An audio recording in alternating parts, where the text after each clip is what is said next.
عالم کوچک از زمان خلقت آدم و حبوط او بر روی زمین تا زمان ما میلیاردها انسان خلق شده و به دنیا آمدند، ولی میگویند خطوط روی تمام انگشتان انسانها به هم فرق والقمر قدرناه منازل حتی عاد كالعرجون القدیم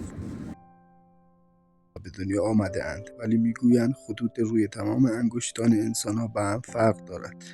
خداوند در سوره قیامت می‌فرماید عالم کوچک از زمان خلقت آدم و حبوط او بر روی زمین تا زمان ما میلیاردها انسان خلق شده و به دنیا آمده‌اند، ولی میگویند خطوط روی تمام انگشتان انسان‌ها به هم فرق دارد.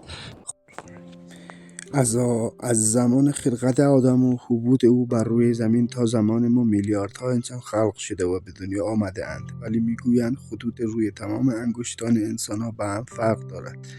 خداوند در سوره قیامت می‌فرماید عالم کوچک از زمان خلقت آدم و حبوط او بر روی زمین تا زمان ما میلیاردها انسان خلق شده و به دنیا آمده‌اند، ولی میگویند خطوط روی تمام انگشتان انسان‌ها به هم فرق دارد.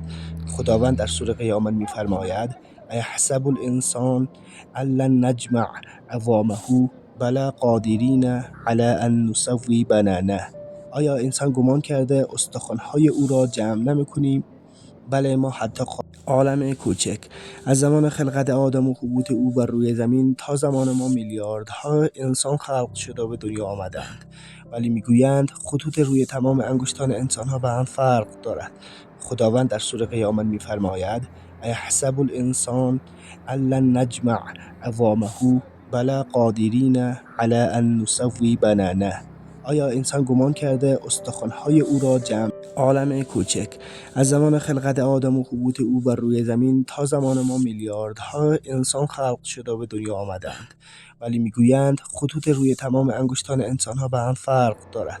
خداوند در سوره قیامت می‌فرماید ایحسب الانسان ان لن نجمع عظامه بلی عالم کوچک از زمان خلقت آدم و حبوط او بر روی زمین تا زمان ما میلیاردها انسان خلق شده و به دنیا آمده‌اند، ولی میگویند خطوط روی تمام انگشتان انسان‌ها به هم فرق دارد. خداوند در سوره قیامت می‌فرماید ایحسب الانسان ان لن نجمع عظامه بلی قادرین علی ان نسوی بنانه.